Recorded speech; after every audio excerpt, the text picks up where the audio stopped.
Guys, Bhojpuri बवाल को लेकर पहले से ही फैंस के मन में बहुत ज्यादा हलचल मची हुई है। लोग भोजपुरी बवाल को बहुत ज्यादा पसंद कर रहे हैं, लेकिन जो चीज सबसे ज्यादा लोगों का ध्यान खींच रही है वो है इस वक्त पवन सिंह और उनकी निजी जिंदगी। भोजपुरी इंडस्ट्री के एक बड़े स्टार जो बॉलीवुड में भी आजकल दिखाई देते हैं, भोजपुरी बवाल में उनकी निजी जिंदगी को लेकर काफी ज्यादा बज़ बना हुआ है। और अब इन सारी चीजों को जानने के लिए लोग भी बहुत उतावले हैं, क्योंकि पवन सिंह अपनी निजी जिंदगी के बारे में आज तक इतने ओपन नहीं हुए हैं जितना वो भोजपुरी बवाल में ओपन होते हुए दिख रहे हैं। उनकी जिंदगी का वो दर्द और वो सारी चीजें अब दिखाई दे रही हैं, ऑन स्क्रीन दिखाई दे रही हैं। तो आखिर वो सवाल कौन कौन से हैं जिनके बारे में पवन सिंह ने ओपनली बात की है, और इन सारी चीजों को आज हम जानेंगे। और इसके लिए हमारे साथ बात करने के लिए हैं शालिनी जी। तो चलिए इस सारी चीजों को बात करना शुरू करते हैं।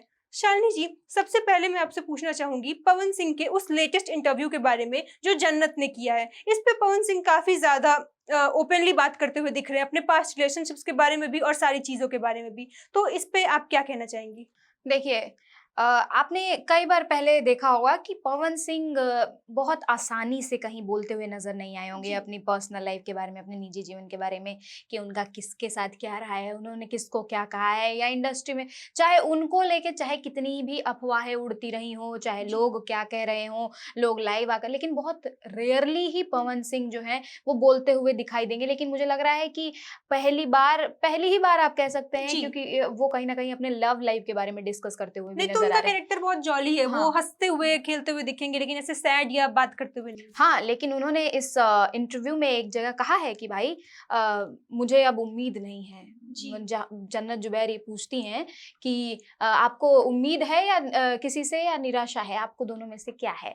तो वो कहते हैं कि अब मुझे किसी से उम्मीद नहीं है, मैं भगवान की पूजा करता हूँ और कह देता हूँ कि अब मुझे किसी से उम्मीद नहीं है, अब जो है तुम पर है, क्योंकि मैंने बहुतों पे उम्मीद किया है और बहुत लोगों पे। मतलब आप सोच सकते हैं कि पवन सिंह जैसा आदमी जिसके पास इतने फैन फॉलोइंग, इतने लोग हैं, इतने, मतलब आप समझिए MLC भी हैं वो, फिर भी अगर मतलब वो आदमी ये कह रहा है कि अब मुझे उम्मीद नहीं है और मैं शांत रहने लग गया हूँ, मतलब इस चीज का क्या रीजन है? बीच में आप सलमान खान को भी देख रही होंगी कि मतलब वो शायद थोड़े परेशान रह गए, लोगों का कहना था, ऐसी अटकलें थी कि शायद वो भी परेशान रह रहे हैं। तो मतलब मुझे नहीं समझ में आ रहा है कि अगर इतना प्रेम, इतनी फैन फॉलोइंग के बाद भी इतने बड़े सुपरस्टार, पावर स्टार कहे जाने वाले पवन सिंह भी मतलब किसी से उम्मीद अब नहीं रखते हैं। मतलब इस शो में आप वो बहुत अपनी पर्सनल चीजें शेयर करते हुए नजर आए, बहुत इमोशनल भी नजर आए हैं। मतलब ऐसा क्या हो गया? क्योंकि भोजपुरी इंडस्ट्री को लोग जानते ही पवन सिंह के नाम से हैं। सिर्फ मतलब इंडिया में ही नहीं, आउट ऑफ द इंडिया भी लोग पवन सिंह के गाने बहुत ज्यादा सुनते हैं। तो ऐसा क्या है? और मतलब शालिनी जी, वो पवन सिंह किसकी तरफ इशारा कर रहे हैं? मतलब ऑडियंस तो कहीं ना कहीं जानती है, लेकिन कुछ लोगों के मन में भी सवाल है कि वो जो कह रहे हैं, वो जो बार बार कहते हैं फिर वही पूछ रही हो, ये सारी चीजें वो इशारा किसकी तरफ कर रहे हैं? आपको क्या लगता है? कई बार जब जन्नत जुबैर ने उनसे सवाल पूछा कि भाई आप बताएं कि आपने पहली बार किसको प्रपोज किया था, तो पवन सिंह जी ने कहते हैं कि मुझे 1.5 साल लगे थे किसी को प्रपोज करने में। मैं 1.5 साल फोन पे बात किया, फिर मैं मिला, फिर प्रपोज किया, फिर वो प्यार खत्म हो गया। मतलब ये पहली बार आप पवन सिंह के मुंह से सुन रहे होंगे कि भाई वो अपने प्रेम के बारे में कहीं मतलब खुले मंच पर कह रहे हैं, खुले शो में इतने लोगों के सामने पब्लिकली आके। पवन सिंह के अफेयर्स तो बहुत सुनने में आए, लेकिन लव लाइफ ये पहली बार सुनने में हाँ, वो खुद के मुंह से खुद बताते हुए कि भाई, लेकिन वो ये भी कहते हैं कि प्यार तो खत्म हो गया, लेकिन अब ये प्यार अब मुझे किसी से नहीं होगा। और कुल मिला के फिर जब जन्नत जुबैर पूछती हैं कि कौन, किसके साथ, तो बोलती फिर पूछ रही हो, फिर खोद रही हो। मतलब वो इशारों में बता दिया है। और पब्लिक का मानना है और लोग कमेंट भी कर रहे हैं रील्स में कि अक्षरा सिंह की बात हो रही है कुल मिला के। और हम देखते हैं कि अक्षरा सिंह तो कई बार आके आरोप लगा चुकी है पवन सिंह पे। मतलब हम नहीं कह रहे, लेकिन पब्लिक तो कह रही है, कि आप देखेंगे तो उस रील्स में और जो प्रोमो लगा हुआ है उसमें कितने कमेंट पड़े हुए हैं कि वो अक्षरा सिंह पे ही कुल मिला के कहा जा रहा है। और अक्षरा सिंह को आप पहले भी देखे होंगे कि कितने शोज में गई, कितनी जगह इंटरव्यू करा, और उसमें उन्होंने पवन सिंह के खिलाफ, पवन सिंह के और बहुत ज्यादा निजी जीवन को लेके, बहुत मतलब अपने प्रेम प्रसंग को लेके सब कुछ कहा है। अच्छी चीजें भी कही, बुरी चीजें भी कही, वो खुलकर सामने है। लेकिन पहली बार पवन सिंह ने कुछ कहा है, लेकिन फिर भी उन्होंने नाम नहीं लिया। चलिए, ये आप मतलब सोचने वाली बात है कि नाम नहीं लिया उन्होंने। अभी भी वो आइडेंटिटी रिवील नहीं करना चाहते। वो ऐसा होता है ना कि खुले मन से तंज कस रहे हैं, नहीं, पवन सिंह ने वैसा नहीं कुछ कहा। अब ये क्या है, वो क्या नहीं चाह चाहते हैं। वैसे पवन सिंह के निजी जीवन के बारे में तो आप हमेशा सुनते होंगे, पहले शादी हुई, जी शादी के फिर उनकी पहली पत्नी की डेथ हो गई। हाँ, उस पे भी उन्होंने एक बार कहा था कि मैं बहुत प्रेम करता था और वो देवी थी, जी वो देवी थी, वैसी स्त्री होना बहुत मुश्किल है। फिर एक और बात वो कह रहे हैं, चलिए स्त्री से एक बात आ गई, जनरल जुबैर से ये भी कहते हुए नजर आ रहे हैं कि चाहे स्त्री कहीं भी चली जाए, एक औरत, एक लड़की को जीवन में एक मर्द की जरूरत हमेशा होती है। जी मैं अपने व्यक्तिगत उससे कह रही हूँ कि मुझे तो इस बात का कोई वो नहीं समझ आया, हाँ, रिलेवेंस नहीं लगा कि भाई क्यों। मैं मानती हूँ कि चाहे एक लड़का हो चाहे एक लड़की हो, सबको एक पार्टनर की जरूरत होती है, या एक पिता के रूप में या एक माँ के रूप में, सबको एक दूसरे की जरूरत है, रिश्ते की जरूरत होती है, इमोशनल सपोर्ट के लिए या किसी भी तरीके के सपोर्ट के लिए जरूरत होती है। लेकिन वो ये कहते हुए नजर कि चाहे कितनी भी ऊंचाई पे एक लड़की पहुंच जाए, लेकिन उसको एक मर्द की जरूरत होती है। ये इस बात का रिलेवेंस मुझे नहीं लगा। टॉपिक मुझे भी ऐसा समझ नहीं आया, मुझे नहीं समझ आया कि क्या कहना चाह रहे हैं वो कुल मिलाकर। वो कहते हैं कि मेरी बात को गलत मत लीजिएगा, लेकिन लड़की को जरूरत होगी, चाहे बाप के रूप में, चाहे भाई के रूप में, चाहे पति के रूप में। तो वैसे तो जरूरत लड़कों को भी होती है। खैर, हम दो लड़कियां हैं तो ऐसा मत सोचिएगा कि हम फेमिनिस्ट हैं और ऐसी चीज कह रहे हैं। लेकिन अगर जनरली आप कहिए तो एक परिवार के रूप में हर इंसान को, चाहे वो लड़का हो लड़की हो, उसको जरूरत होती ही है एक दूसरे की, इसीलिए रिश्ते बने हुए हैं। और जहां तक इस लाइन का मतलब मैं जहां तक समझती हूँ, मुझे ऐसा लग रहा है आने वाले टाइम में हो सकता है कि पवन सिंह को इस लाइन की वजह से फिर से विवादों में ऐसे देखा जा सके। हाँ, क्योंकि हम तो फेमिनिस्ट नहीं है, लेकिन फेमिनिस्ट भी होते हैं। बिल्कुल, तो फेमिनिस्ट हैं, स्यूडो फेमिनिस्ट हैं। इस चीज को कहाँ से कहाँ लेके जाए, वी नेवर नो ना। एक और चीज आपने देखा होगा कि जन्नत जुबैर उनसे पूछती हैं पवन सिंह से कि आपको भोजपुरी इंडस्ट्री में सबसे बढ़िया जोड़ी कौन सी लगी है, तो फिर पवन सिंह कहते हैं कि मुझे इस भोजपुरी इंडस्ट्री में दो ही जोड़ी जो है वो अच्छी लगी है।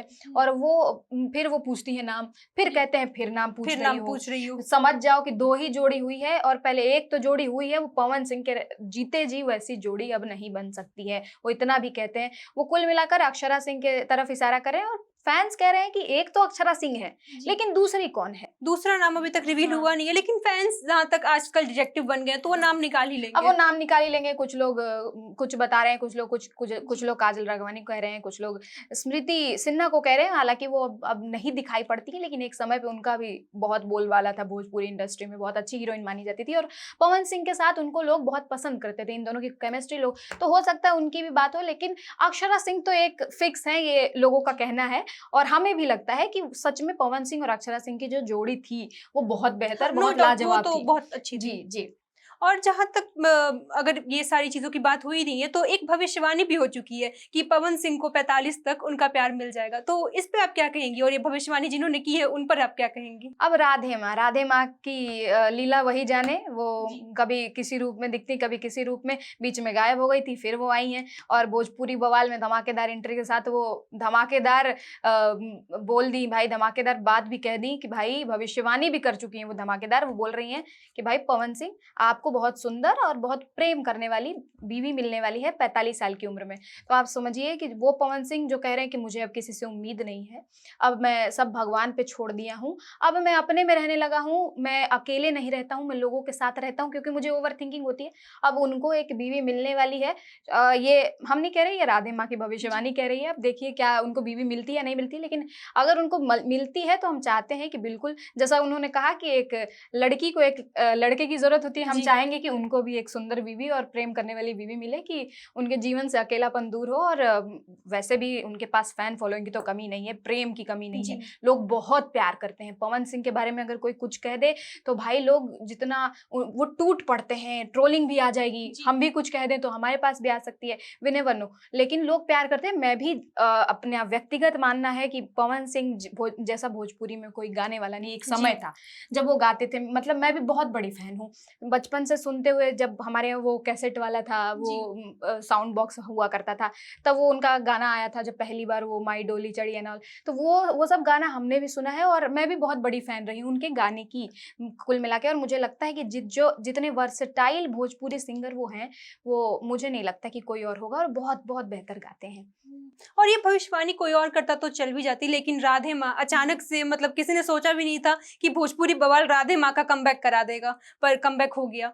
और अगर मतलब अब अगला सवाल मेरा आपसे ये है कि एक कंट्रोवर्शियल चीज के बारे में भी बात कर लेते हैं, वो जो पवन सिंह और काजल राघवानी के बीच में चल रहा है पूरे एपिसोड्स में, उस पर आप क्या कहेंगी? एक किस सीन को भी लेकर उन्होंने तंज कसा है, ऐसे आरोप भी लगा रही हैं। देखिए, अब ये तो भगवान ही जाने कि क्या हुआ था। एक एक ऐसा काजल राघवानी ने ऐसा लगाया लेकिन कि ये भाई दुश्मनी मतलब कैसी लग रही है आपको? देखिए, अगर शो की बात करें तो लोगों को बहुत पसंद आ रहा है कि भाई क्या है। लोग बहुत दिलचस्प तरीके से जानना चाहते हैं कि अरे भाई क्या हो गया, ऐसा क्यों, कि क्यों जबरदस्ती पवन सिंह ने किस किया, ऐसा क्यों। और काजल राघवानी इतने बड़े सुपरस्टार पे, पावर स्टार पे भाई कैसे इतना बड़ा आरोप लगा दी। ऐसे कैसे हो गया कि कोई जबरदस्ती किस कैसे करा सकता है भाई, वहां इतने और सारे लोग अभी होते हैं। तक इस चीज को लेकर वो ओपन क्यों नहीं हुई थी? अचानक से भोजपुरी बवाल में हाँ, उन्होंने क्यों कहा? ये भी बात है कि अचानक से आप भोजपुरी बवाल में आ जी। रही हैं और सबको लेके। नहीं, वैसे काजल राघवानी अपनी वीडियोस बनाती रहती हैं, कहती रहती हैं। तो जहां तक पवन सिंह की बात हमने की, ये सारे किस्से तो बहुत ज्यादा चटपटे हैं और लोगों को भी बहुत ज्यादा पसंद आ रहा है।